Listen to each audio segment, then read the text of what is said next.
هو فعلا العميل دايما على الحق زي ما بيقولوا. طيب هو الأهم فلوس الأوردر ولا كرامة الناس اللي ورا البراند؟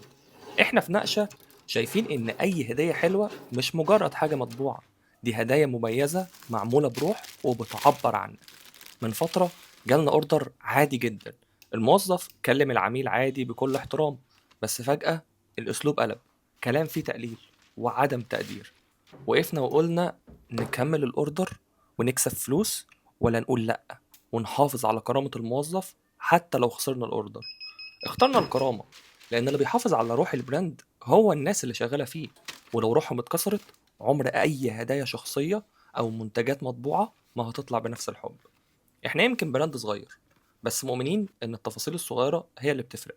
عشان كده كل هدية عندنا، سواء هدايا مخصصة او تصميمات حصرية او حتى هدايا يدوية معمولة مخصوص ليك وبتعبر عن شخصيتك، طبيعنا في نقشة، لان اللي معمول بروح عمره ما يتقارن.